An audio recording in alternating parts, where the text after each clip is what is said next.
Ozark Season 4 Part 2. The show has finally reached the end of the road. Is this show going to be remembered as one of the greatest shows of all time, or was it a disappointing ending? I'm going to tell you what I think about the show in this video review.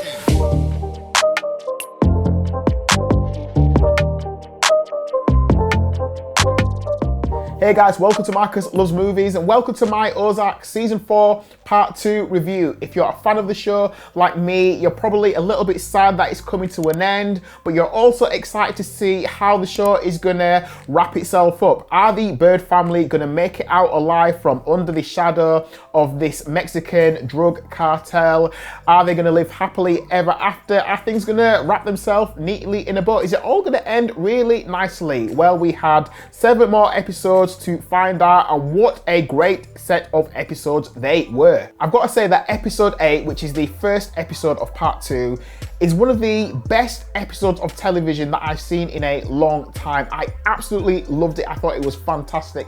The episode focuses on Ruth Langmore, and she's going through some grief. She's experienced something really tragic, really horrible, something that happened in episode 7, part 1 of season 4, and this episode is about her dealing with that grief and outworking it. It focuses on her, and it really is the Ruth Langmore show. For a character that is normally 3rd, 4th, 5th, 6th billing, it is all about her. Everyone else becomes secondary to her, and Juliet Garner does an absolutely fantastic job. I wouldn't be surprised if she's up for another award for this episode alone, because I thought she was brilliant. Another thing I really liked about this episode is that it used a hip-hop album called Illmatic by Nas. So for all you hip-hop heads out there, like me, you'll probably really enjoy this because they use a lot of elements from the songs on that album. It's considered a hip-hop classic. They use a lot of that. Ruth is reminiscing. She's thinking back to a time she used to play that album a lot, and it's kind of telling her story in this episode, and it's talking about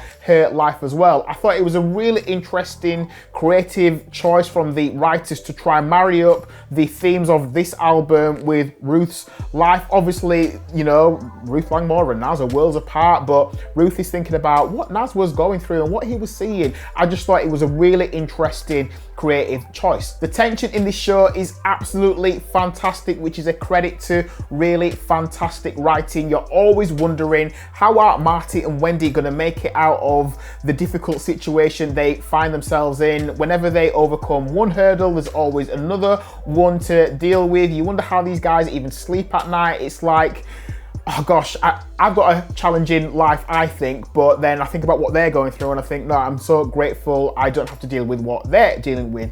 So yeah, the writing is really good, but I will say more on that in a second. I think the cinematography is brilliant. There's one particular shot I absolutely loved. I mean, the camera work is great in general. We get lots of smooth tracking motions and you think that's really clever, or at least I do as a filmmaker looking at that stuff. There was one particular shot of a character, Rachel. Rachel's back from early seasons of Ozark. There's a shot where she stood in the rain at night. I think it's in the penultimate episode. The rain is coming down and then we see Ruth turn up as well. It was like an image out of the comic book Sin City. It was absolutely beautiful. So I think the cinematography in this show is absolutely fantastic.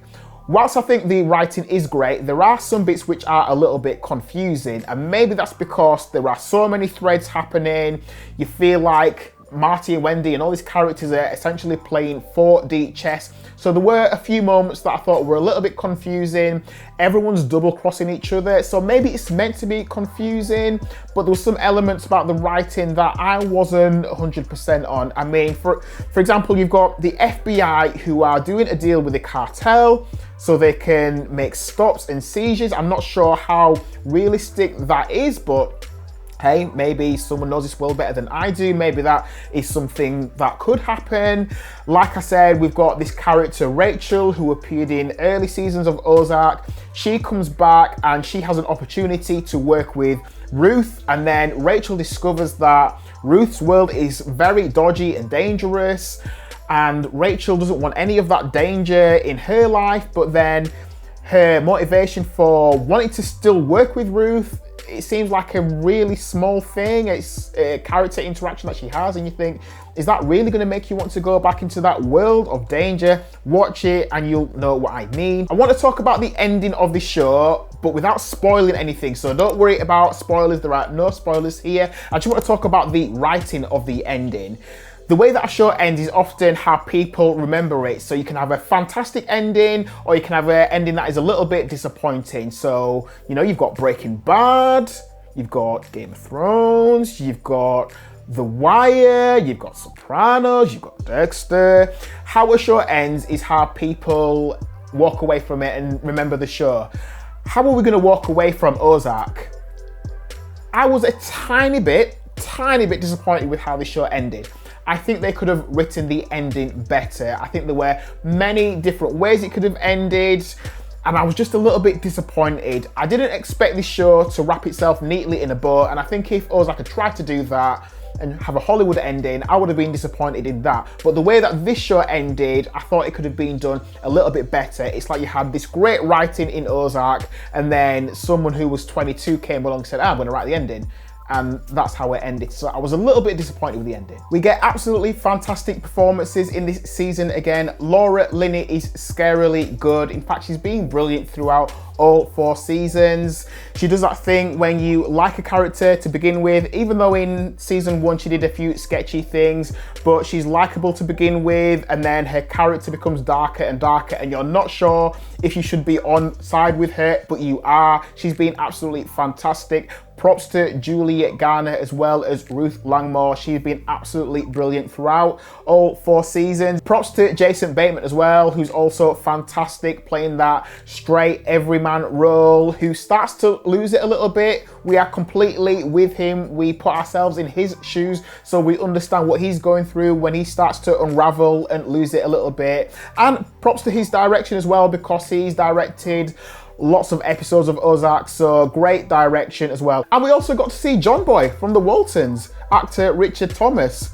For all of you people who are older than, oh yeah, I'm old as well, aren't I? So the big question is this show going to go down as one of the greatest shows of all time? Is it going to be one of the shows where everyone talks about in the same conversation as The Sopranos, Breaking Bad, The Wire? Is it a show that is right up there?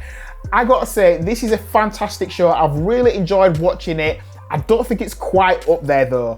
It's a brilliant show. It's a great one to watch. I will recommend it to people. I was talking to someone earlier today and I said you should watch Ozark on Netflix. It's a great show, but there's something that just wasn't quite there. I'm not sure what it is, but it is a fantastic show.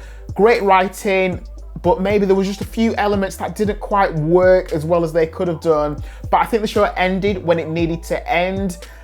Just a really good show, and I highly recommend it. If you haven't seen Ozark, watch it. But if you've already seen Ozark, let's have some conversation. Let me know what you thought of the show, because I really enjoyed it. And I'm a little bit sad that it's finished, but at least it gives me more time in my diary to watch something new. So my official Marcus Loves Movies rating for Ozark Season 4, Part 2, tell you what, all of Season 4 is, mini drum roll, 4.5 stars. So that's what I thought of this show. I've done my best to keep this review as spoiler-free as possible. I would love to know what you thought of the show. What did you think of the ending? Like I said, I thought it was a little bit disappointing, but what did you think? Let's discuss it in the comment section. Please put spoiler first if you're gonna talk about a major spoiler, and let me know what you think and I will respond to your comment as soon as I can.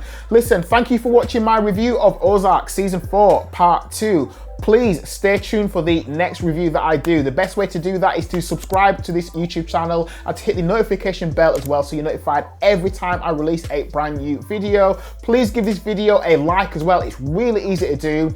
YouTube likes that. It makes me look good in the algorithm, so I would really appreciate your support. Thank you for watching my review. Please stay tuned for the next one and I'll catch up with you again soon. So until then, take care of yourselves. Thanks for watching.